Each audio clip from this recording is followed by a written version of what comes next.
Los sádicos de Matamoros. Este es uno de los episodios criminales que ha dejado una profunda huella, no solo en México, sino a nivel mundial. La historia narra la relación aparentemente amorosa de una pareja que escondía un lado oscuro. Rodolfo Infante Jiménez y Ana María Ruiz Villeda, originarios de San Benito, Texas, Estados Unidos y San Luis Potosí, México, respectivamente, conformaban esta pareja de asesinos seriales. Su modus operandi consistía en atraer a jóvenes y adolescentes, especialmente a aquellas provenientes de pueblos rurales mexicanos que buscaban oportunidades en Matamoros, Tamaulipas.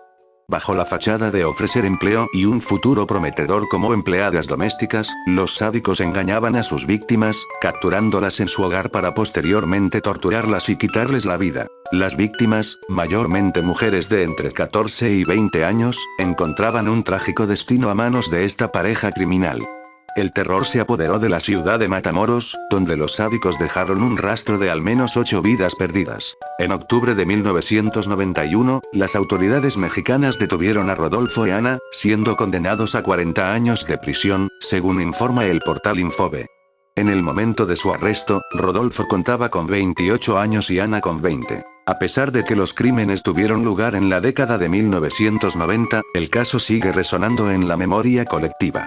Las atrocidades cometidas por esta pareja continúan siendo motivo de discusión y reflexión entre las familias afectadas y los activistas feministas. La mata taxistas. Cristina Soledad Sánchez, una madre aparentemente cariñosa y abnegada, ocultaba su verdadera identidad como líder de una banda de asesinos seriales. En compañía de su amante y un joven de 15 años, perpetraron al menos 6 homicidios, haciendo desaparecer a las víctimas en Nuevo León. Cristina Soledad Sánchez, alias La Plomera, fue detenida el 4 de junio de 2010 por la policía de García, Nuevo León, después de que un taxista de 62 años la acusara de robo de su vehículo y agresión.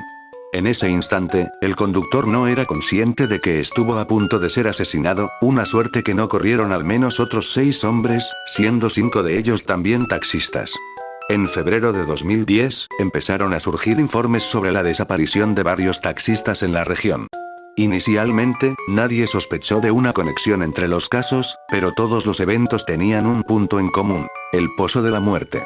Un hombre que logró sobrevivir al ataque de la mata taxistas, compartió con un noticiero la amarga experiencia que vivió como protagonista de uno de estos incidentes. El hombre de 54 años, residente de la colonia San Pedro 400, relató que tras sufrir una brutal golpiza, la agresora y sus cómplices intentaron apuñalarlo y arrojarlo a una fosa, pero no lo lograron. Después de ser encerrado en la cajuela del vehículo, la víctima logró escapar sin que se dieran cuenta y buscó ayuda. La policía localizó a la agresora junto con el automóvil y lograron obtener su confesión de responsabilidad. Sin embargo, para sorpresa de los investigadores, este no era su único crimen. Ante las cámaras, la mujer de 31 años, de apariencia robusta, mostraba una mirada apacible. Su semblante tranquilo contrastaba con su descripción de los crímenes: los apuñalábamos y los arrojábamos al pozo. Decía, según su versión, su papel era ser el señuelo de los taxistas, conduciéndolos hacia sus cómplices, quienes los asesinaban y hacían desaparecer en un pozo de agua en medio de un cerro intransitable. A pesar de ser vista por sus vecinos como una madre abnegada y responsable, la realidad era distinta. Cristina Soledad afirmó que su pareja, Aarón Herrera Hernández, de 27 años, le había dado la orden, y también contaba con la participación de otro joven menor de 15 años. No obstante, durante sus declaraciones, los cómplices señalaron que ella era la maestra detrás de la elaboración detallada del plan para atraer, asesinar, desaparecer y luego vender los autos por 20,000 pesos. Aarón Herrera Pérez, alias El Azteca, actual pareja de Cristina, fue capturado algunos días después, el 11 de junio, en la maderería donde laboraba en Coahuila, y fue presentado en las instalaciones de la Procuraduría General de Justicia. Aarón detalló la forma como acababan con la vida de sus víctimas, narró la extrema violencia de Cristina Soledad, y aseguró que recibía 300 pesos por participar en los asesinatos. Cristina Soledad Sánchez Esquivel nació en 1979, en Nuevo León. Su vida transcurrió en medio de carencias y abusos. Creció en el seno de una familia pobre. Durante su niñez fue víctima de situaciones inadecuadas, de índole sexual en múltiples ocasiones. Ella reveló que entre los primeros abusos fueron por parte de su padre biológico. Quedó embarazada a temprana edad, dando a luz a su primera hija a los 16 años de edad, de nombre María Guadalupe. Esta tenía 15 años para el momento de que su madre, la mata taxistas, fue arrestada. En el mes de agosto de 2010, un juez del municipio de San Pedro Garza García, condenó a 195 años de prisión a Cristina Soledad Sánchez, la matataxistas, por los delitos de robo con violencia, asociación delictuosa, homicidio doloso y violación a las leyes de inhumación y exhumación. Sin embargo, en mayo de 2014, tras la apelación de sentencia, se le otorgó una disminución de 65 años y 11 meses de cárcel. A pesar de la disminución, tanto Cristina como Aarón tendrán que pasar en un reclusorio 50 años, que corresponde a la pena máxima que puede estar un sentenciado en un penal.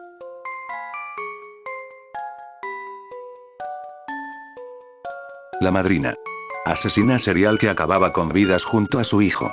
Flor Casarín González fue señalada como la presunta líder de un grupo relacionado con housejacking, una táctica que involucra el asalto violento y el robo masivo de propiedades. Fue condenada por la muerte de 2 mujeres. Aunque algunos informes sugieren que podría estar vinculada con hasta 20 o 25 asesinatos. Parece una narrativa inquietante. Una mujer que, junto a su hijo, acabó con vidas inocentes. Flor Casarín González es mencionada como la madrina en esta historia. Se la describe como una persona relacionada con casos de violencia en Ciudad Juárez, en la entidad federativa de Chihuahua. Fue mencionada por medios locales como la líder de una banda vinculada con el housejacking, una técnica que implica el asalto violento y robo masivo de una propiedad. Grupos armados llevan a cabo el robo en hogares mediante el uso de violencia verbal y física, ingresando así a las viviendas y sustrayendo objetos de valor. Casarín González nació en 1976. Fue hasta el año 2019 y 2020 que recibió condenas por la muerte de 2 mujeres. Aunque se ha sugerido en informes que podría estar relacionada con hasta 20 o 25 casos de fallecimiento. Esta establecía contacto con sus víctimas, entablando conversaciones para generar confianza y construir una relación amistosa. Ocasionalmente, inventaba pretextos como la intención de adquirir artículos o bienes. Posteriormente, utilizaba clonazepam para adormecer a sus víctimas y así perpetrar robos en sus hogares. Finalmente, recurría a métodos como la estrangulación o puñaladas, resultando en la pérdida de vidas. En ese entonces, con 43 años de edad, la madrina fue condenada a 21 años de prisión en octubre de 2019 por el delito de homicidio agravado y calificado de Carlota Muñoz Durán, de 49 años. Las autoridades también revelaron que se encontraba bajo investigación por otros hechos similares.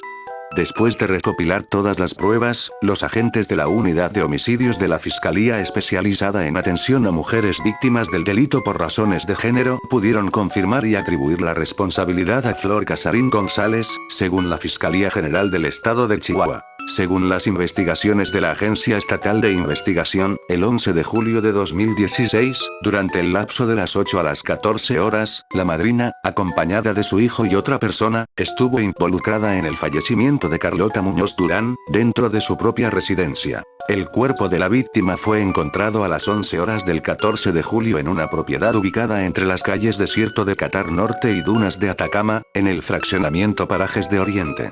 Se sospecha que fue afectada por clonazepam. La madrina apuñaló a Carlota Muñoz Durán en 91 ocasiones. El uso del arma blanca causó un shock hipovolémico en la víctima, siendo la verdadera causa de su fallecimiento, en conjunto con las lesiones punzocortantes en el tórax.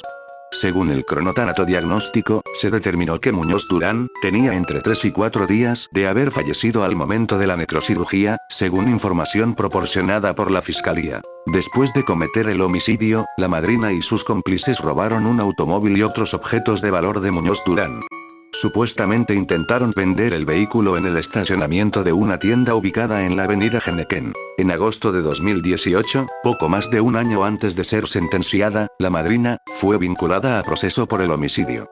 Su hijo, Roberto Rodríguez Casarín, también conocido como el Acro o el Tocino, fue exonerado en ese momento debido a la falta de pruebas que demostraran su participación en ese crimen. No fue liberado porque enfrentaba otro proceso penal. Además, ninguno de los dos fue llevado a juicio por el delito de robo del vehículo, aunque la fiscalía indicó que ese fue el motivo detrás del asesinato. Carlota Muñoz Durán, costurera de 49 años, fue vista por última vez con vida por sus familiares el 9 de julio de 2016. Informes locales señalaron que el juez de control Antonio Cos Araujo valoró las declaraciones de 2 testigos bajo identidad protegida. Estos testigos afirmaron que la madrina había cometido más crímenes y asesinatos de los que se conocían, buscando a adultos mayores para perpetrar actos delictivos y luego acabar con sus vidas. En febrero de 2020, los jueces orales condenaron a madre e hijo a 23 años de prisión por el homicidio de la dueña de una tienda de abarrotes en noviembre de 2016. Con las 2 condenas acumularían un total de 44 años tras las rejas. Los criminales llevaron a la víctima, Griselda Mojarro Delgado, a bordo de su automóvil, un Chrysler Sebring color guinda, hacia un lote baldío en la avenida Leonardo Solís Barraza, donde cometieron el crimen. En ese sombrío escenario, descendieron a Mojarro Delgado y la atacaron brutalmente. Utilizaron un martillo para golpearla en la cabeza antes de apuñalarla en el cuello y el tórax. La madrina, presuntamente, se reía mientras perpetraba este acto atroz. Después de consumar el crimen, intentaron deshacerse del vehículo vendiéndolo a través de redes sociales, específicamente en Facebook. En julio de 2018, una de las hijas de Gilberto Muñoz García, de 70 años, y presunta víctima de la madrina y sus cómplices, hizo una angustiosa súplica. Yo quiero saber dónde enterró la cabeza de mi papá, porque le cortaron la cabeza. Que me diga dónde la dejó, que no la dejen salir. El Diario de Juárez informó que los hijos de la víctima reconocieron a la mujer, a través de un artículo periodístico, como la última persona con la que vieron a su padre antes de su desaparición el 22 de diciembre de 2015. Los hijos relataron que Casarín González se introdujo en la vida de su padre en un supermercado, haciéndose pasar por Adriana o Ariadna Fonseca Telles. Con astucia, logró ganarse su confianza y recibió una invitación para visitar su hogar. La madrina y sus cómplices, aparentemente, despojaron la casa de su padre. Al parecer fueron 3 personas las que estuvieron con él sacando los muebles, y ella, creo, hicieron 2 viajes. Después, esta señora le hizo sacar una recámara y una estufa nueva. Él dejó cuentas pendientes, a mí me llegaron las cuentas, comentó una de las 3 hijas. Yo la conocí. Un día que llegué a la casa de mi papá, discutí con ella y le pregunté ¿qué buscas tú en mi papá? Porque eres muy joven para él. Durante la tarde de ese 22 de diciembre, la hija de Gilberto le advirtió. Abra bien los ojos, papá. Fíjese con quién anda. No importa si usted se quiere casar con otra persona, lo importante es que lo quiera, que lo trate bien, que sea una buena mujer para usted. Pero él me dijo ya me voy y se fue y ya no lo volví a ver. Después me hablaron y me dijeron que fuera a reconocer el cuerpo el cual, lamentablemente, estaba sin cabeza. Hasta el momento, la madrina no ha sido encontrada culpable por otro crimen. Andrés Ulises Castillo Villarreal. Nacido en la ciudad de Chihuahua en 1980, cometió una serie de crímenes entre los años 2009 y 2015, incluyendo asesinatos, violaciones a al menos 3 jóvenes hombres y abuso sexual a un adolescente. Sorprendentemente, él mismo admitió haber acabado con la vida de 12 personas. Conocido en la historia como el descuartizador de Chihuahua, en 2017 fue condenado a 120 años de prisión. Las autoridades estatales determinaron que su método de operación era similar al de otros asesinos seriales. Como narcomenudista, atraía a sus víctimas ofreciéndoles drogas. El delincuente los trasladaba en su vehículo a lugares apartados, en las afueras de la ciudad o incluso a sus propios hogares, donde los sometía mediante el uso de sustancias para dejarlos inconscientes. Después los golpeaba en la cabeza con un objeto para debilitarlos todavía más y cuando no podían moverse o pelear, abusaba sexualmente de ellos. Cuando terminaba les volvía a pegar hasta acabar con sus vidas. De acuerdo con medios locales, los cadáveres de los jóvenes siempre eran desmembrados con una sierra de calar. Posteriormente, el asesino transportaba los restos humanos en una carretilla para abandonarlos, y ahí los escondía parcialmente o los enterraba completamente. Por lo menos una de sus víctimas fue enterrada debajo del piso de su casa, además, como si fuera su propia firma, siempre dejaba juguetes al lado de los cuerpos desmembrados. La primera persona reconocida como víctima fue Lorenzo Ernesto Olivas Barrios, un joven de 22 años originario del municipio de Delicias.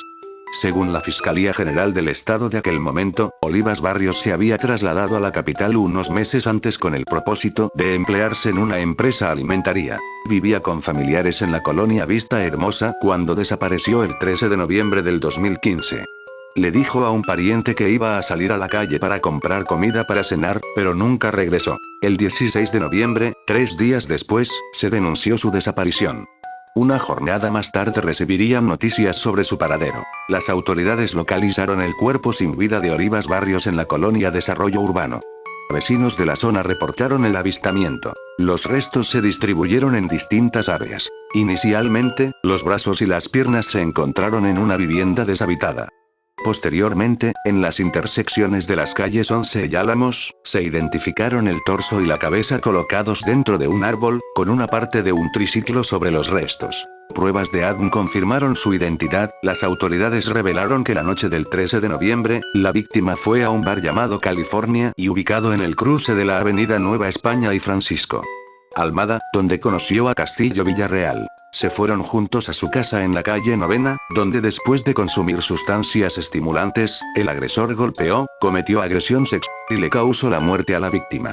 Medios informaron que golpeó su cabeza fuertemente con un martillo. Después de dividir el cuerpo en el baño, amenazó y obligó a un adolescente a ayudarlo a transportar los restos.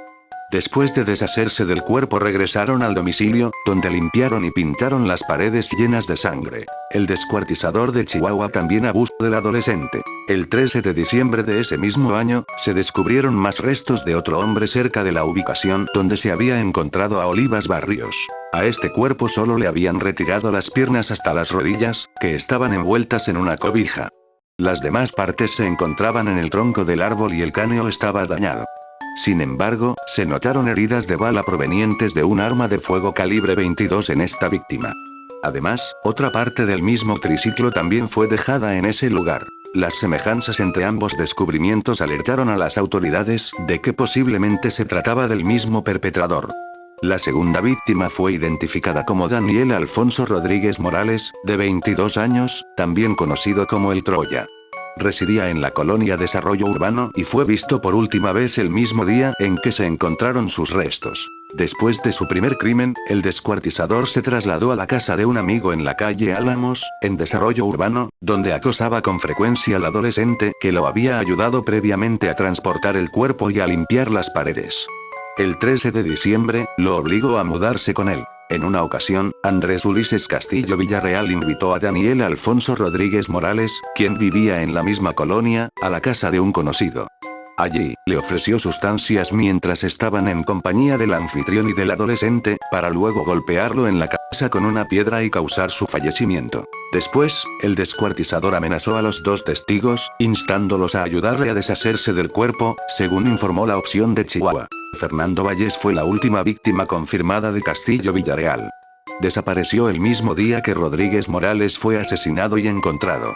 Vallés era el hermano de un supuesto amigo del perpetrador, Jesús Vallés Gandarilla. Este último declaró que Fernando había visitado a Castillo antes de desaparecer, aunque también expresó la creencia de que su hermano lo había abandonado. Castillo Villarreal tuvo un encuentro violento con Fernando Vallés en la misma residencia donde Rodríguez Morales fue asesinado. El cuerpo de Vallés fue encontrado el 18 de diciembre, enterrado en el piso del cuarto del agresor, cubierto con rocas y cemento. Según versiones, su rostro y cráneo presentaban daños significativos. Al momento de su detención, el descuartizador de Chihuahua admitió haber causado la muerte de 12 personas, aunque la fiscalía lo considera sospechoso de alrededor de 20 homicidios. Algunos de los crímenes que se le atribuyen, desde 2009 hasta 2015, incluyen los asesinatos de José Urías Hernández, Miguel Ángel Castillo Quintana, Gabriel García Hernández, Guillermo Juárez Portillo, 2 víctimas sin identificar, Gustavo Adrián Saldaña Hernández y José Manuel Chavira Olivas. Expertos clasificaron a Castillo como una persona con trastornos psicológicos, incluyendo rasgos psicopáticos y sadismo. Las autoridades revelaron que el agresor fue víctima de abuso sexual durante su infancia, sugiriendo que su elección de víctimas masculinas podría estar relacionada con una forma distorsionada de lidiar con su propio trauma. Buscaba invertir los roles, siendo él el agresor con poder y no la víctima indefensa. Sus comportamientos obsesivos se manifestaban en su patrón de actuación. Siempre seguía la misma metodología, utilizando una sierra para desmembrar los cuerpos, y tenía la costumbre de dejar juguetes junto a las víctimas. El 6 de enero de 2016, con cantidades de metanfetamina, fue detenido el descuartizador de Chihuahua.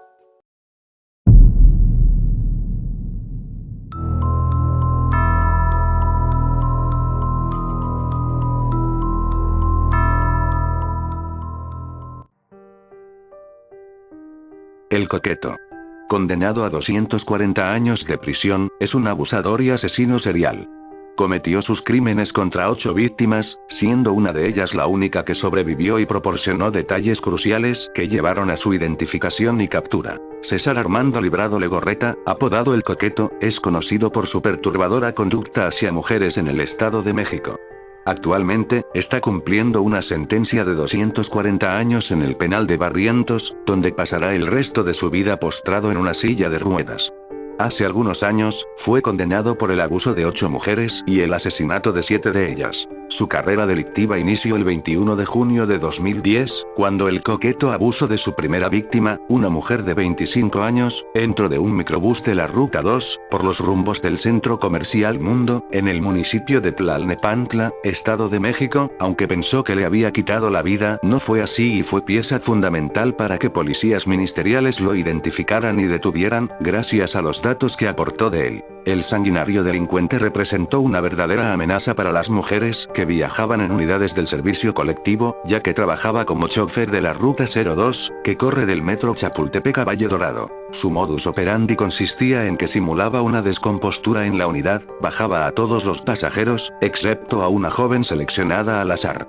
Le ofrecía llevarla hasta donde fuera si lo esperaba a que arreglara la falla, pero antes de llegar al lugar cambiaba de ruta, abusaba de la mujer y acababa con su vida. Posteriormente arrojaba el cuerpo al canal en Tlalnepantla o en diversos sectores de Naucalpan, Cuautitlán Izcalli, llevándose consigo las pertenencias de sus víctimas para regalárselas a su esposa. El alias del Coqueto surgió porque el microbús que conducía tenía esa leyenda escrita en el parabrisas. Las personas afectadas fueron identificadas como Blanca Elia, Fernanda, Patricia, Eva Cecilia, Dayana, Camila y Fidelia, todas ellas con edades comprendidas entre los 17 y 34 años. César Armando Librado Legorreta fue arrestado el 26 de febrero de 2012 y trasladado a la Subprocuraduría de Justicia de Tlalnepantla, Estado de México. Sorprendentemente, El Coqueto logró escapar de esas instalaciones el mismo día con la colaboración de sus custodios, según lo confirmó el procurador estatal, Alfredo Castillo. Este señaló que, debido a la falta de la figura de arraigo, los detenidos solo pueden ser supervisados sin violar sus derechos humanos, lo que facilita su fuga en caso de descuidos, como ocurrió en este caso. El Coqueto se aprovechó de la fatiga que venció a los agentes de la policía, quienes se quedaron dormidos, permitiéndole escapar a través de una ventana estrecha. Descendió 3 pisos utilizando cables que halló en la oficina y se desplazó hacia abajo por el cerro donde se ubica la subprocuraduría. No obstante, durante la fuga, sufrió una caída que le provocó diversas fracturas, incluida una en la columna. Arrastrándose, solicitó ayuda a sus familiares, quienes lo recogieron y lo resguardaron en la casa de uno de ellos, ubicada en la entonces Delegación Magdalena Contreras de la Ciudad de México.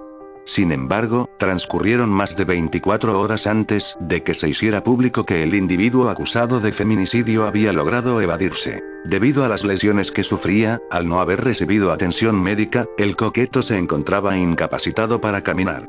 En el momento de su recaptura, yacía en el suelo de la residencia, vestido con pantalón corto y con vendajes alrededor de la cintura. Durante su interrogatorio, admitió haber perpetrado abusos contra 8 mujeres y haber provocado la muerte de 7 de ellas. De manera sorprendente, desconocía que su primera víctima había sobrevivido.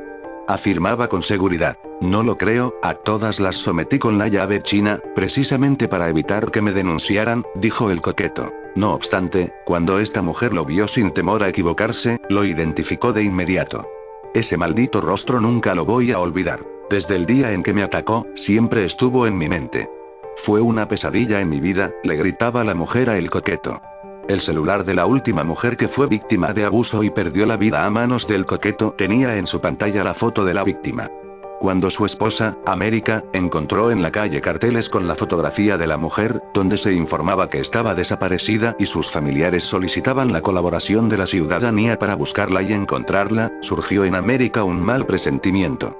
Al enterarse de la conexión de su esposo con el caso, colaboró con la policía para que fuera detenido y encarcelado. El Coqueto ingresó al penal de Barrientos alrededor de las 3 de la mañana del 11 de marzo de 2012, y después de un largo proceso, finalmente fue condenado a 240 años de prisión. Aunque fue trasladado al penal de Topo Chico en Nuevo León, este ya ha sido cerrado, por lo que el criminal fue devuelto a la cárcel de Tlalnepantla. Fernando Hernández Leiva, el criminal que confesó haber acabado con la vida de más de 100 personas, es reconocido como uno de los asesinos seriales más activos en la historia de México, aunque paradójicamente es uno de los menos conocidos. Su lugar de nacimiento es Cuernavaca, la capital de Morelos, en 1964.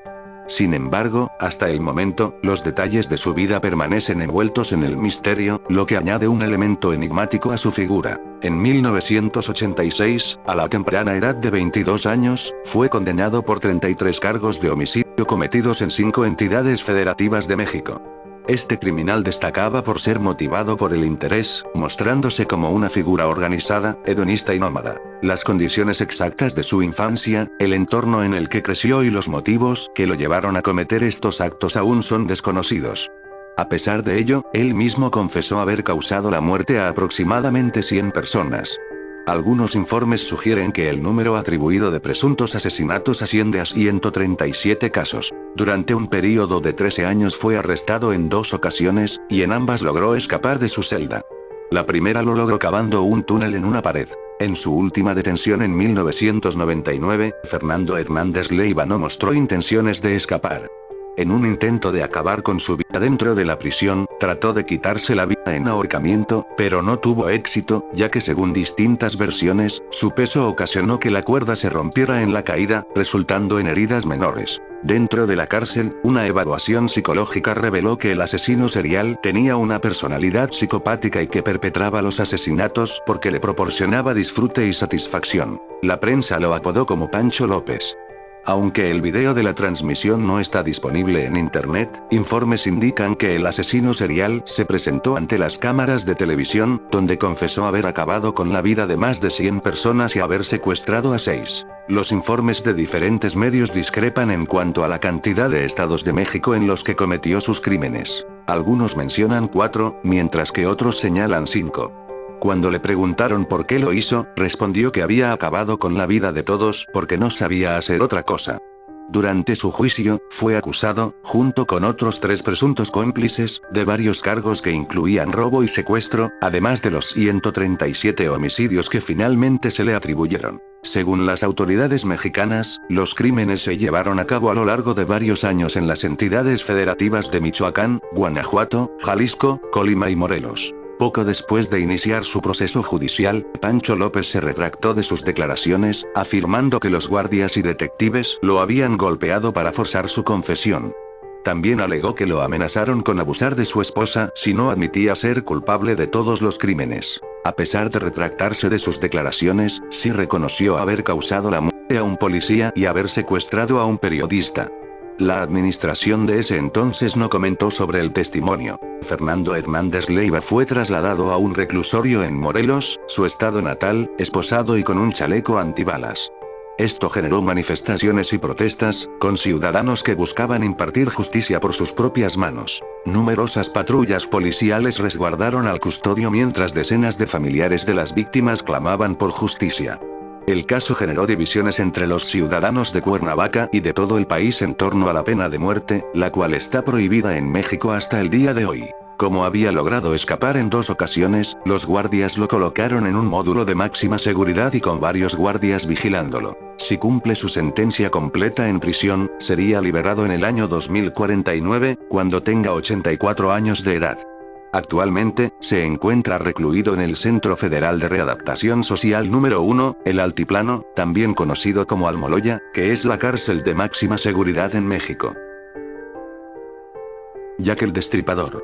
Macario Alcalá Canchola, generó terror en la Ciudad de México durante un lapso de 2 años.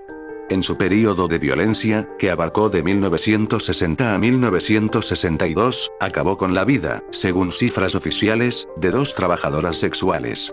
No obstante, se estima que la cifra real podría ser de al menos una docena de mujeres asesinadas. Este perturbador relato le valdría el título de Jack el Destripador mexicano en la historia. Él fue la definición perfecta de un copycat killer, un asesino serial que imita o quiere ser comparado con otro más famoso. Alcalá Canchola escogió al más célebre, a un hombre londinense que en el año de 1888 horrorizó a Inglaterra cuando acabó con la vida de 5 trabajadoras sexuales en las áreas pobres del barrio Whitechapel. No obstante, a diferencia del mexicano, el inglés sigue sin ser identificado. La naturaleza de los actos de ambos les ayudó para cementar sus apodos. Destripadores. Porque en el año de 1960, los cadáveres de prostitutas empezaron a aparecer en barrios de la capital del país. El destripador mexicano nació alrededor de 1930 en una familia con pocos recursos económicos. Cuando cumplió los 18 años se enlistó en el ejército mexicano, pero su tiempo fue corto. Lo despidieron por distintos actos de indisciplina y por su falta de competencia. Además, intentó formarse como boxeador profesional. No obstante, carecía de las habilidades necesarias para destacar en este deporte de contacto, tanto dentro como fuera del cuadrilátero. Después, optó por integrarse a la policía de la Ciudad de México bajo el nombre falso de Fernando Ramírez Luna. En ese periodo, Alcalá Canchola ya mostraba una personalidad autoritaria y agresiva, lo que resultó en su despido debido al uso excesivo de la fuerza en detenciones y abuso de autoridad. Según Horacio Rivera, autor de la Enciclopedia de los Asesinos en Serie, se tiene conocimiento de que Alcalá Canchola se casó y tuvo hijos, aunque por razones desconocidas se separó de su esposa. Su modus operandi consistía en entablar conversaciones con trabajadoras sexuales en cantinas o en las aceras de la calle para contratarlas y luego llevarlas a moteles. Allí las sometía a torturas, golpes, estrangulamientos y dejaba sus cuerpos desnudos sobre las camas. Su personalidad narcisista y su deseo de reconocimiento eran notorios, ya que Macario Alcalá Canchola, sin confesar ser el autor de los crímenes, comentaba con sus amigos sobre los incidentes antes de que fueran publicados en los medios de comunicación. Estas conversaciones fueron las que alertaron a la policía de la Ciudad de México, proporcionando los indicios necesarios para posteriormente capturar al individuo conocido como el Destripador. Se presume que su último acto violento fue el 19 de septiembre de 1962, cuando perdió la vida una mujer identificada como Julia González Trejo. Su cuerpo fue encontrado sin ropa en una habitación de un hotel ubicado en el número 32 de la calle Mosqueta, en la colonia Guerrero. En la mañana siguiente, el cadáver fue encontrado por empleados del Hotel Rigales. González Trejo solamente vestía un par de tacones y fue gracias a su identificación dentro de su bolso que la pudieron reconocer. Macario Alcalá Canchola conoció a Julia González Trejo la noche anterior dentro de un bar. Alrededor de las 11:30 horas del 19 de septiembre llegaron al hotel de la calle Mosqueta.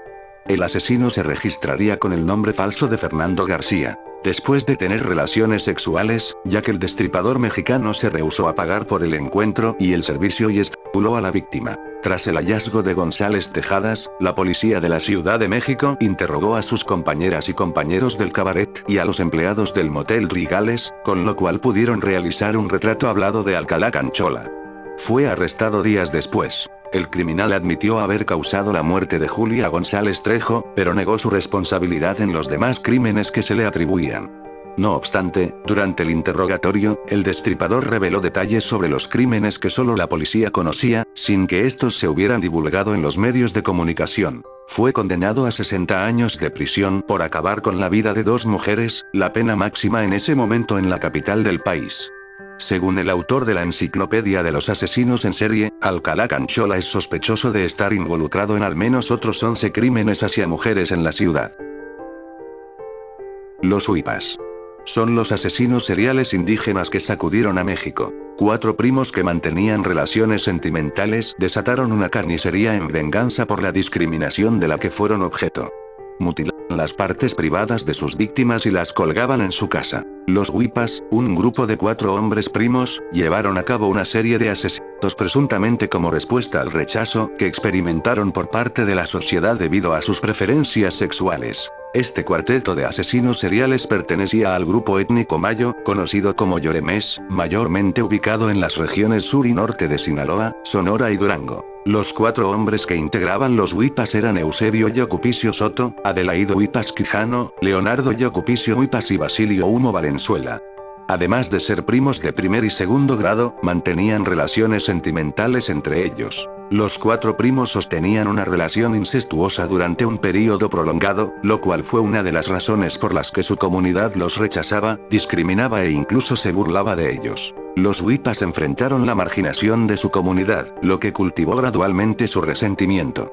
A pesar de ello, nadie preveía la intensidad y crudeza de su respuesta. Inicialmente, seleccionaban como objetivos a aquellos que los ridiculizaban por su posición social, centrando su atención especialmente en aquellos que los menospreciaban por sus preferencias personales. Eusebio, como líder, planificaba meticulosamente los actos violentos, incluso anotando las fechas en un calendario para llevar un registro ordenado de sus acciones. Uno de los primeros incidentes fue el fallecimiento de Lorenzo, quien mantenía una relación con Eusebio y Leonardo. Los huipas eran conocidos por sus enfrentamientos frecuentes fuera de la cantina del pueblo, a menudo bajo la influencia del alcohol. También se rumorea que compartían a sus amantes entre ellos, a veces resultando en la muerte de estas personas. En sus actos criminales, empleaban un marro de mezquite. No obstante, lo más sombrío de su modus operandi era la tortura previa a los asesinatos, que involucraba mutilación genital, tanto en hombres como en mujeres. Este patrón se convirtió en su distintivo, su marca como asesinos seriales, llegando incluso a coleccionar los genitales de los hombres a los que privaban de la vida. Luego de realizar las mutilaciones, exhibían los genitales de las víctimas en las paredes de su hogar, en ocasiones los colocaban de manera que se mantuvieran en posición erecta. Después, procedían a enterrar los cuerpos, aunque en algunos casos las víctimas seguían con vida bajo tierra y fallecían en esas condiciones. A pesar de cometer varios crímenes de este tipo, la desaparición novia de las víctimas y las numerosas pistas señalaban a los huipas como los responsables, generando sospechas en la comunidad. Cuando Vicente desapareció y se supo que fue visto por última vez con uno de los huipas, su padre alertó a la policía. Después de años de llevar a cabo sus perturbadores asesinatos, fueron detenidos el 13 de abril de 1950. Tras confesar sus crímenes, inicialmente se les condenó a muerte. Sin embargo, debido a la abolición de la pena de muerte en México, la sentencia se modificó a 30 años de prisión. Eusebio y Basilio fallecieron en la cárcel a causa de la tuberculosis, mientras que Leonardo y Adelaido fueron liberados después de cumplir su condena.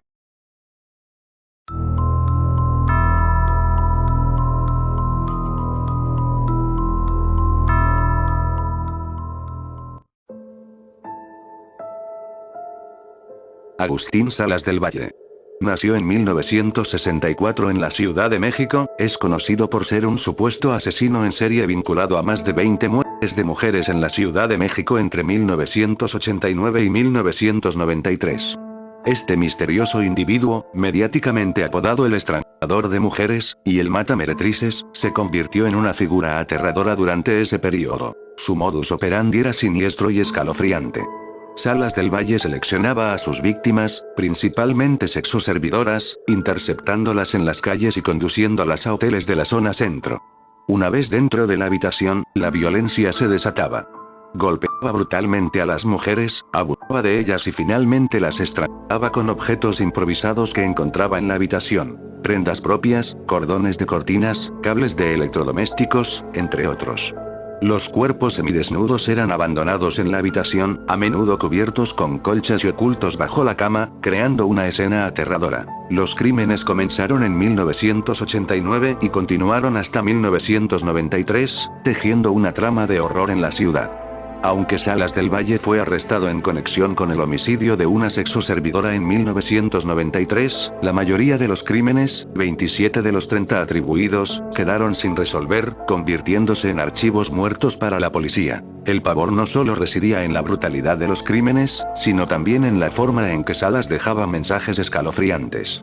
Escribía en espejos y muros de las habitaciones con pintalabios o lápiz labial, marcando sus crímenes de una manera única y macabra.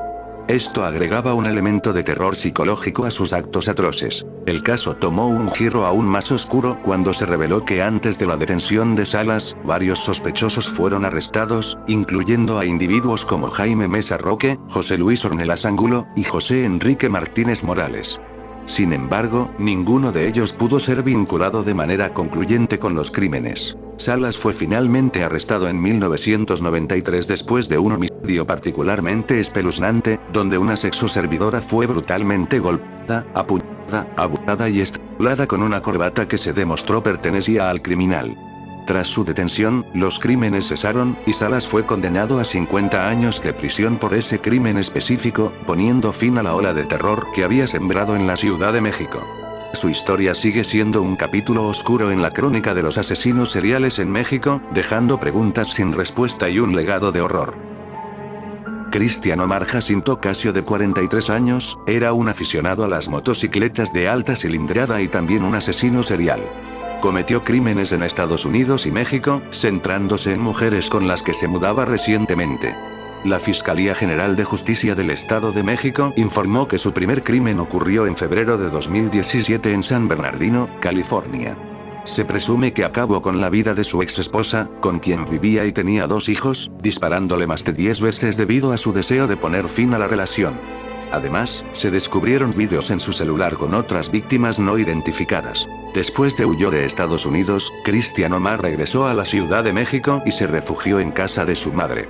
Allí, trabajó por un tiempo en un gimnasio, donde conoció a su segunda víctima, María Rebeca, una trabajadora sexual.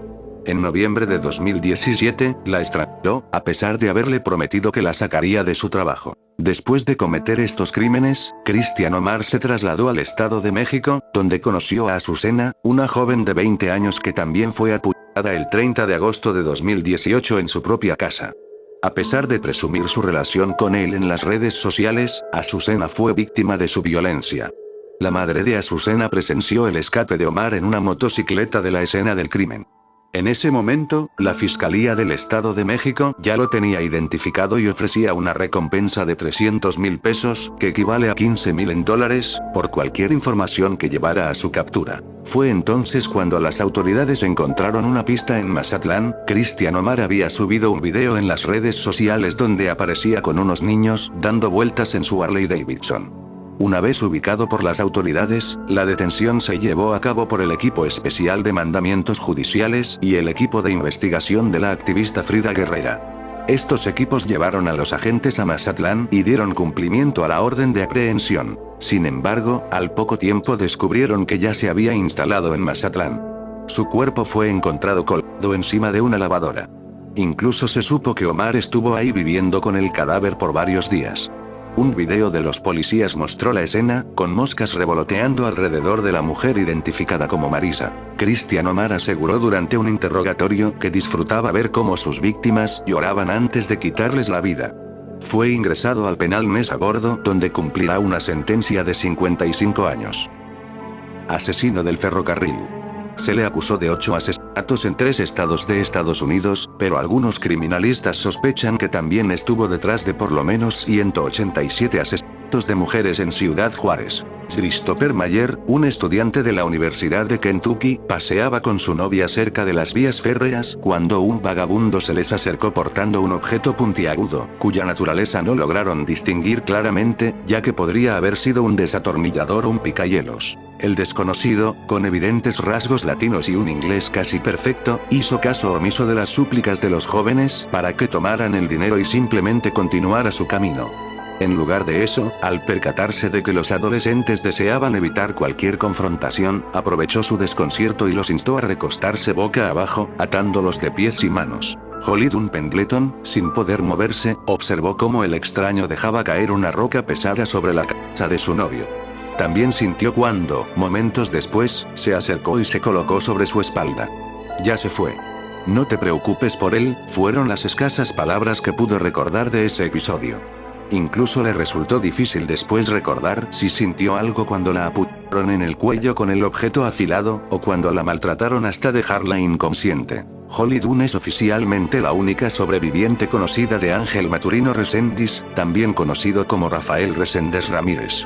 Reséndiz, un mexicano, figuró en la lista de los 10 más buscados del FBI en 1999 y fue acusado de 8 asesinatos en 3 estados, 5 en Texas, 2 en Illinois y 1 en Kentucky. Aunque algunos expertos en criminología sospechan que Reséndiz también podría haber estado involucrado en al menos 187 asesinatos de mujeres en Ciudad Juárez, Chihuahua, durante la década de los 90. Ángel Maturino Reséndiz nació el 1 de agosto de 1959 en Izúcar de Matamoros, Puebla, a 100 kilómetros de la Ciudad de México. Según su madre, Virginia Reséndiz, afirmaba que su hijo tenía una discapacidad mental, alegando que sufrió una caída en la que golpeó el lado derecho de su cabeza al nacer y supuestamente, en la adolescencia recibió un golpe con una piedra en el mismo lugar por parte de sus compañeros de escuela. Su infancia estuvo marcada por el consumo de pegamento, constantes abusos y la convivencia diaria con adultos violentos. Según su propio relato, fue víctima de abuso 2 veces por parte de un vecino cuando tenía apenas 8 años. De acuerdo con declaraciones de su madre y abogados, se conoció que Ángel Maturino padeció esquizofrenia y paranoia, aparentemente como consecuencia de las golpizas y abusos que sufrió. A medida que creció, se cree que trabajó en una planta empaquetadora de carne, pero es probable que dedicara la mayor parte de su vida a vagar. Tenía relaciones y familia en El Rodeo, Durango, donde vivían su pareja Julieta Domínguez y su hija. En Ciudad Juárez, vivían su madre y sus hermanos Luis Jorge y Manuela. Ángel cruzó la frontera con Estados Unidos varias veces, siendo su primera incursión en 1976. Desempeñó diversos trabajos, desde recolector de naranjas en Florida hasta cosechador de tabaco en Kentucky, lechugas en California y espárragos en Washington. Simultáneamente, inició una extensa carrera criminal que resultó en al menos 6 detenciones y deportaciones por delitos como robo de vehículos, asalto agravado, posesión de armas y falsificación de documentos. El Servicio de Inmigración y Naturalización de los Estados Unidos lo detuvo por primera vez por cruzar ilegalmente la frontera en el mismo año de su ingreso al país. Un mes después, la policía de Michigan lo detuvo por segunda vez, siendo deportado nuevamente. 3 años después, en septiembre, Reséndiz fue acusado de robo de vehículo y asalto violento en Miami. Después de cumplir 6 años en prisión, recuperó su libertad y fue enviado nuevamente a México. En junio de 1986, las autoridades de Laredo, Texas, lo detuvieron por falsificar documentos al intentar ingresar nuevamente a Estados Unidos. Un juez federal en San Antonio lo condenó a 18 meses de prisión, y al cumplir su condena fue desterrado una vez más. Después de un período incierto en México, su rastro reapareció en marzo de 1989 bajo el seudónimo de Reséndiz Ramírez, cuando enfrentó un juicio federal en Saint Louis por 16 cargos, incluyendo declarar falsamente ser ciudadano de los Estados Unidos y posesión ilegal de un arma de fuego. Según el FBI, comenzó sus homicidios en agosto de 1997, aunque él mismo confesó que iniciaron en 1986.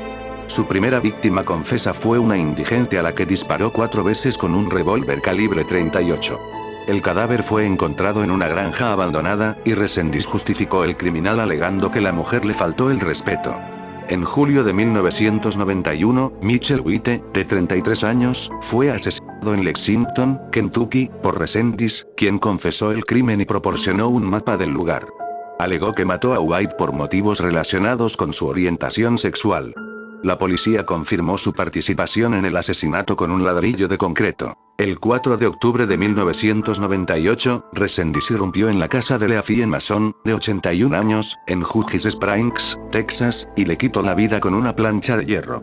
Claudia Aventón, una neuróloga pediátrica de 39 años, fue abusada, golpeada y apuñalada por Reséndiz en diciembre del mismo año en su casa. El 30 de abril del año siguiente, después de acabar con la vida del estudiante Christopher Mayer, Reséndiz acabó con la vida a martillazos con el predicador Norman Skipsirnik, de 46 años, y a su esposa, Karen, de 47.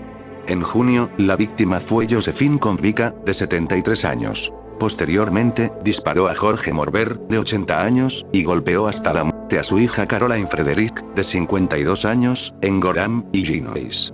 Las huellas dactilares de Reséndiz en el volante del Jeep Cherokee de la víctima lo identificaron como sospechoso. La policía de Houston también lo vincula al asesinato de Noemí Domínguez, de 26 años, una maestra de escuela primaria que vivía cerca de las vías del tren, como la mayoría de las víctimas de Reséndiz. El FBI ofreció una recompensa de $125,000 para capturarlo. Después de que su caso se transmitió en America's Most Wanted, fue reconocido en un pequeño pueblo de Durango como Ángel Leoncio Reyes Reséndiz. A pesar de aparentar ser un esposo ejemplar, sus familiares quedaron sorprendidos al descubrir sus oscuros crímenes. El 13 de julio de 1999, después de negociaciones, Reséndiz se entregó en la frontera mexicana, acompañado por sus hermanos y un sacerdote. En cartas al San Antonio Express News, reveló presiones sobre su familia para colaborar en su captura. En mayo de 2000, fue declarado culpable del asesinato y abuso de la doctora Claudia Aventón en 1998. Mientras esperaba la ejecución en la prisión de Terrell Unit, en Texas, admitió su responsabilidad en más asesinatos de los conocidos, pero se negó a proporcionar detalles exactos. Se sospechaba que Reséndiz estaba vinculado con la muerte de 187 mujeres en Juárez. Afirmó que sus homicidios comenzaron después del aborto de su pareja y que algunos crímenes en Illinois estaban relacionados con fotografías que le recordaron los ataques estadounidenses en Serbia. El 27 de junio de 2006, fue ejecutado por inyección letal. Mantuvo secretos hasta el final, creyendo que cumplía la voluntad de Dios. El Chacal de Juárez. Se llamaba Abdel Latif Sharif. El mundo también lo conocería como el Destripador de Ciudad Juárez. Porque aunque nació el 19 de septiembre de 1947 en Egipto, México se convertiría en su patio de recreo. Un individuo identificado como un químico y sospechoso destacado de ser un asesino en serie. Se le señala como el principal sospechoso de ser el responsable, tanto intelectual como material, de los feminicidios que ocurrieron en Chihuahua durante la década de los 90 y principios de los años 2000, conocidos como las muertas de Juárez. Nacido en Egipto en una familia musulmana, Sharif fue el único hijo. Según investigadores del caso, su infancia estuvo marcada por el abuso, perpetrado por su propio padre y otros miembros de la familia. Desde temprana edad, exhibió una inteligencia aguda. Pasaba sus horas libres pescando en ríos y adiestrando palomas mensajeras. A los 12 años, comprometió su futuro al prometer casarse con su prima de 10 años, aunque abandonó esta idea 3 años después para emprender un viaje a Estados Unidos. La elección de Sharif no contó con la aprobación de su familia y, según relata el libro Huesos en el desierto de Sergio González Rodríguez, su tía supuestamente lo sometió a un hechizo de magia negra. En la Universidad de El Cairo, Sharif se sumergió en el estudio de ingeniería química, logrando un destacado promedio de 9.9. Posteriormente, tras una breve experiencia laboral en la Unión Soviética, se trasladó a Nueva York para emplearse en empresas dedicadas a la fabricación de productos como maquillaje y otros. A lo largo de su carrera, demostró ser un químico exitoso, acumulando varias patentes por procesos petroquímicos que él mismo ideó en México. A nivel personal, experimentó 2 matrimonios y se relacionó con otras 5 parejas.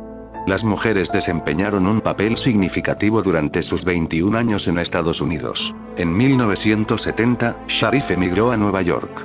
Sin embargo, después de 8 años en un empleo, fue despedido debido a sus problemas con el alcohol. Posteriormente, decidió cambiar su lugar de residencia, trasladándose primero al estado de Pensilvania y luego a Florida. Ahí perpetró los primeros crímenes que se le conocen, delitos como abuso. En 1982 se casó, pero el matrimonio duró poco por lo violento que era con su esposa. Reportes oficiales describen a Sharif como un hombre alcohólico, pedófilo y promiscuo. El primer caso de agresión se registró el 2 de mayo de 1981 en Palm Beach, en Florida. Engañó a una mujer ofreciéndole trabajo como ama de llaves, pero la secuestró, golpeó y abusó de ella. Cuando la liberó, la víctima reveló que le dijo: "Oh, te lastimé. Creo que deberías ir a un hospital". Sharif fue detenido y, aunque argumentó que la supuesta relación fue consensual, un juez lo acusó de asaltar, secuestrar y abusar. No obstante, fue liberado bajo libertad condicional. Inmediatamente volvió a atacar a otra mujer, en agosto de ese mismo año, y fue sentenciado a 45 días de cárcel. Al siguiente año se mudó a Gainesville, donde se casó. Su segunda esposa también se divorció de él después de que la golpeó hasta dejarla inconsciente. Perpetró 3 crímenes más, 5 en total en suelo estadounidense. Sus víctimas fueron identificadas como Joanne Collins Poldesmink, Janet Stroben, Maudie Fleming, Susan White y Nancy Díaz. Por el caso de White fue sentenciado a 12 años de prisión, pero solamente cumplió 5 y fue liberado. Cuando se mudó a Texas fue que perpetró el ataque contra Díaz. Finalmente lo deportaron y, en el año de 1994, se mudó a Ciudad Juárez, en México. El primer acto criminal que se le atribuye a Sharif en México fue en marzo de 1995. No obstante, hay informes que sugieren que podría haber sido utilizado como chivo expiatorio por la entonces Procuraduría General de Justicia de Chihuahua, posiblemente presentándolo como un asesino en serie. Se afirmaba que sus supuestos crímenes se remontaban a los años de 1978 a 1981, coincidiendo con el inicio de las desapariciones de mujeres, niñas y adolescentes. Sin embargo, durante ese periodo, Sharif residía en Pensilvania, Estados Unidos. Al trasladarse a México en 1994, estableció su residencia en la colonia Rincones de San Marcos, en Ciudad Juárez, en una lujosa vivienda financiada por la empresa para la que trabajaba. Contaba con una coartada aparentemente impecable, la de un hombre inteligente y químico. Fue durante este periodo, entre 1994 y 1995, que se señalan sus presuntos crímenes. Blanca Estela Díaz, una trabajadora sexual de 19 años, presentó una denuncia el 3 de octubre de 1995, acusando a Abdel Latif Sharif de haberla secuestrado durante 3 días, golpeado, abusado y amenazado de quitarle la vida. A pesar de los cargos, las autoridades retiraron el caso al no encontrar pruebas suficientes de abuso sexual. Sin embargo, el gobierno de Chihuahua se enfrentaba a la presión de la opinión pública y los medios de comunicación para identificar al responsable de los feminicidios en Ciudad Juárez, especialmente en la colonia Lote Bravo. La Procuraduría, bajo esta presión, identificó a su sospechoso ideal en Sharif, con su historial criminal que lo convertía en un candidato perfecto para ser acusado de los homicidios. Las autoridades lo señalaron como el culpable, atribuyéndole la muerte de Elizabeth Castro García, una joven de 18 años con la que presuntamente mantenía una relación. La desaparición de Elizabeth fue reportada por su hermana, Eunice, el 15 de agosto de 1995. Los elementos de seguridad pensaron que habían cerrado el caso cuando descubrieron el cadáver de una mujer que coincidía con la descripción de Elizabeth Castro García en Lote Bravo. Sin embargo, la investigación dio un giro sorprendente cuando Elizabeth Castro García fue encontrada viva. Resultó que el cuerpo hallado pertenecía a Silvia Rivera Salas, desaparecida desde marzo de 1995. A pesar de testimonios que indicaban que Rivera Salas fue secuestrada por 2 individuos en una camioneta, Sharif fue condenado a 60 años de prisión por el asesinato de Silvia Rivera Salas. Paralelamente, se abrió un nuevo caso para acusarlo del homicidio de otras 17 mujeres. Mientras Sharif cumplía su condena, continuaron apareciendo los cuerpos de mujeres abusadas, estranguladas y torturadas en toda Ciudad Juárez. Las autoridades pintaron la imagen de un hombre de origen egipcio como un asesino, abusador y psicópata que supuestamente controlaba los crímenes desde prisión. Desde el Centro de Reinserción Social de Ciudad Juárez, Sharif realizaba conferencias de prensa, proclamando su inocencia frente a los múltiples crímenes de los que se le acusaba. Entre octubre de 1995 y abril de 1996, mientras Sharif permanecía tras las rejas, otros 12 asesinatos tuvieron lugar en la ciudad de Chihuahua. En 1996, los rebeldes de Ciudad Juárez, un grupo de asesinos seriales, fueron detenidos y acusados de los homicidios de 17 mujeres. En ese mismo año, otro grupo de individuos, los ruteros o choferes de Ciudad Juárez, que actuaban en conjunto para quitar vidas, también fueron capturados. A pesar de esto, continuaban circulando informes que afirmaban que todos estos grupos habían sido contratados por Sharif para cometer los crímenes. En 1996, Sharif seguía enfrentando cargos por 17 homicidios, 24 acusaciones como autor intelectual, así como docenas de delitos que incluían abuso, secuestro, tráfico de personas y crimen organizado. Abdel Latif Sharif falleció el 2 de junio de 2006 en un centro de reinserción social en la capital de la entidad federativa.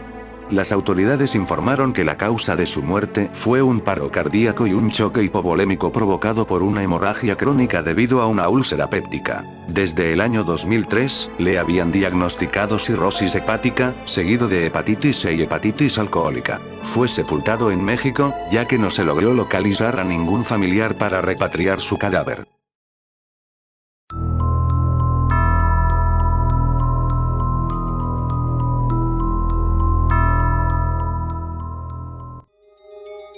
Monstruos de Ecatepec.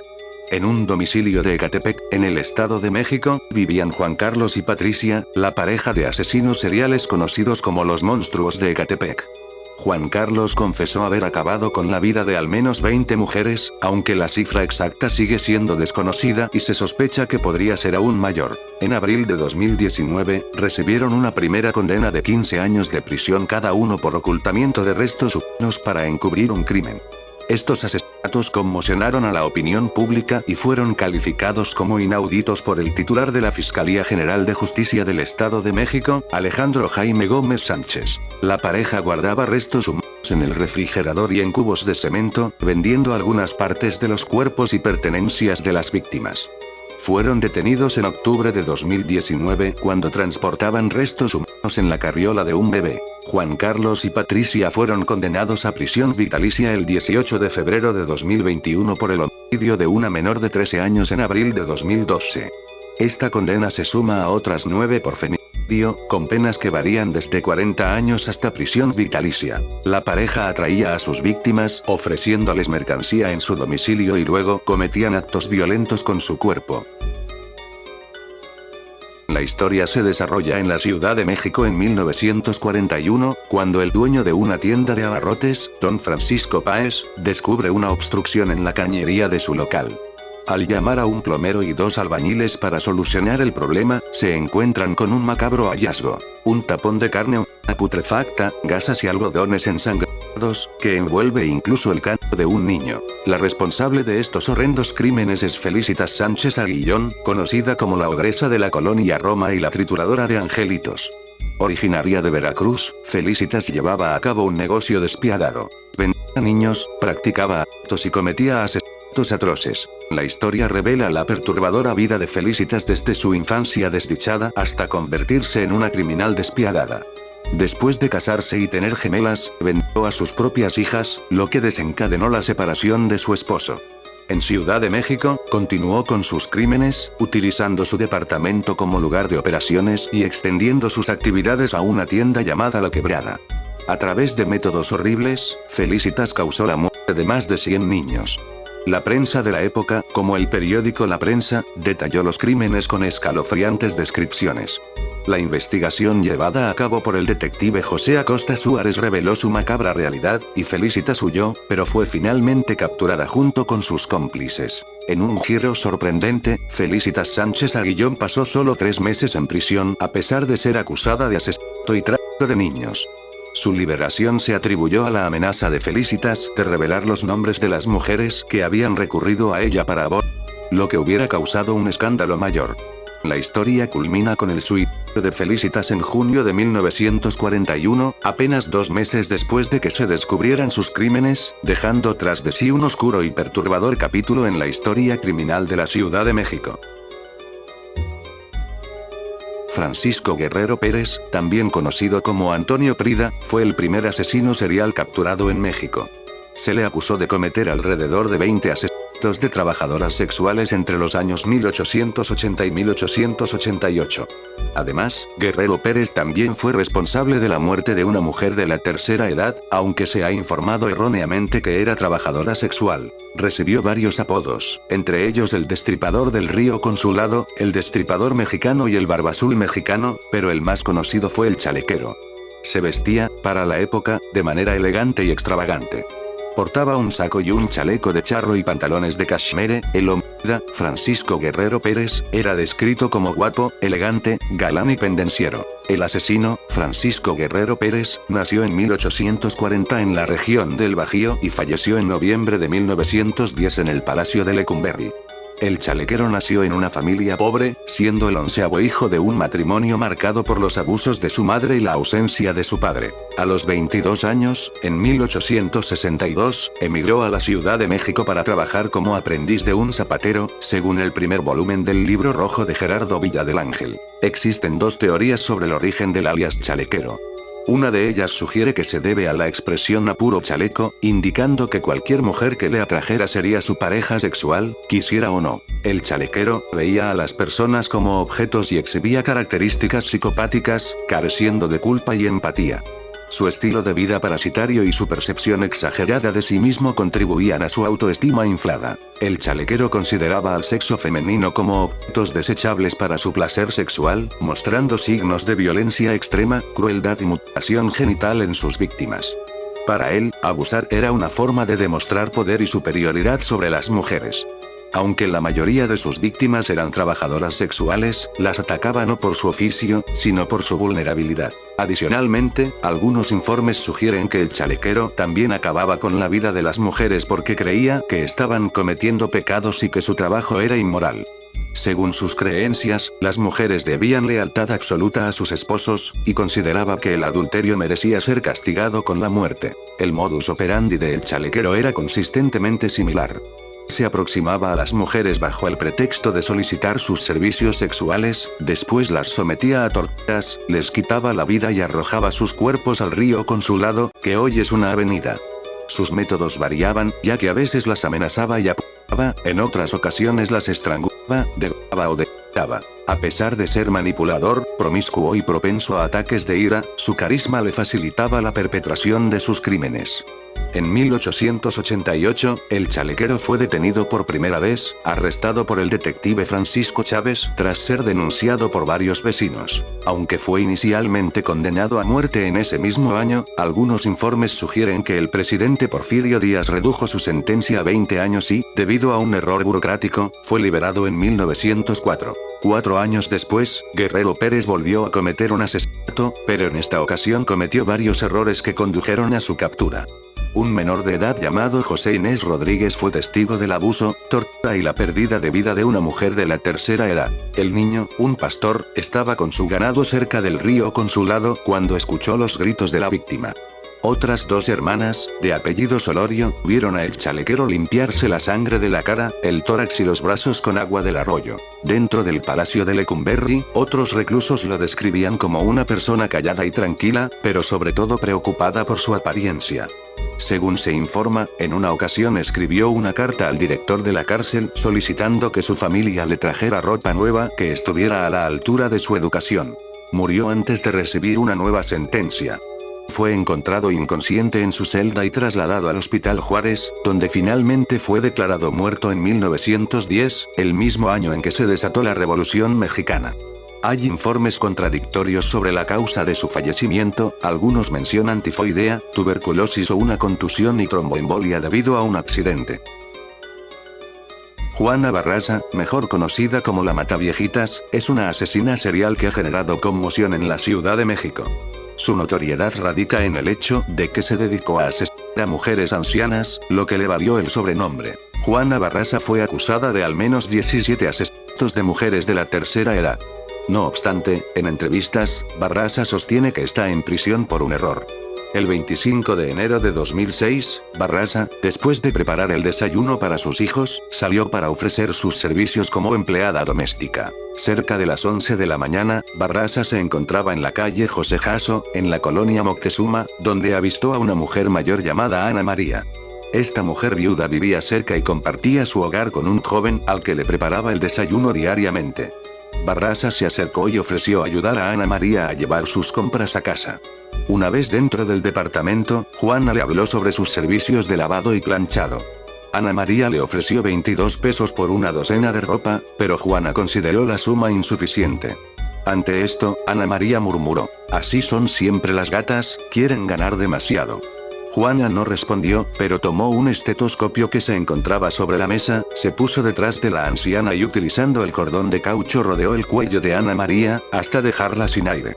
Barraza escapó de inmediato del lugar, pero en el momento en el que salía, el joven que vivía con la anciana llegó al lugar y encontró a Ana María sin vida. Llamó a la policía y tras una breve persecución, atraparon a Barraza, quien coincidía con el retrato hablado de un asesino serial que los medios de comunicación habían nombrado la Mataviejitas. Juana Barraza nació un 27 de diciembre de 1958 en Pachuca de Soto, Hidalgo. Su padre abandonó a su madre el mismo día en que ella nació y se llevó con él a su hermano. 3 meses después, su madre y ella se trasladaron al entonces Distrito Federal. Su madre se dedicaba a las labores domésticas y tuvo 2 hijos con otro hombre. También destaca en esta parte de su vida, que su madre se volvió alcohólica, y que tenían una situación económica muy precaria. Juana tenía prohibido salir a la calle e ir a la escuela, ya que su padrastro consideraba que las mujeres no necesitaban estudiar para ser amas de casa. Diariamente, Barraza era agredida de forma física y verbal por su madre. Dichas agresiones eran desconocidas por su padrastro, la única persona a la que Juana consideraba su protector. Un día, la madre de Juana decidió ir a beber con unos amigos, y se la llevó. En estado de ebriedad, decidió darla a cambio de 3 cervezas a un hombre, quien golpeó, ató de muñecas y abusó. Tras esto, Juana quedó embarazada. Luego de 3 meses de haber dado a luz, fue rescatada por los hermanos de su padrastro. La madre de Barraza murió de cirrosis hepática cuando ella tenía apenas 18 años, sin embargo, no tuvo ningún tipo de sentimiento más que rencor y odio. Juana Barraza vivió uno de los momentos más tristes de su vida cuando su hijo, José Enrique, de 24 años, perdió la vida en una riña. A los 30 años, buscó un nuevo camino en la lucha libre, adoptando el nombre de la Dama del Silencio. Sin embargo, su carrera se vio truncada por una lesión en la columna durante una pelea. Al consultar a un médico, este le advirtió que podría quedar inválida si continuaba en ese deporte, llevándola a retirarse del cuadrilátero. A pesar de ello, encontró un rol como promotora de lucha libre. Desde el año 2003, una serie de asesinatos de mujeres de la tercera edad en la Ciudad de México generó preocupación entre las autoridades locales. Según informes, se sospechaba que el perpetrador de estos crímenes era una persona trans, ya que quienes la habían avistado la describían como alguien con una espalda muy ancha. Cuando fue detenida tras el asesinato de Ana María, el Ministerio Público indicó que Juana Barraza sería responsable de al menos 10 asesinatos de mujeres de la tercera edad. Tras varios meses de audiencias, el Juzgado 67 Penal del Reclusorio Femenil de Santa Marta Acatitla la condenó a 759 años de prisión por el homicidio de 17 mujeres de la tercera edad. Sin embargo, es importante destacar que la pena máxima que se puede dar a una persona en México es de 50 años, por lo que, en teoría, la mataviejitas podría salir de prisión cuando tenga 98 años.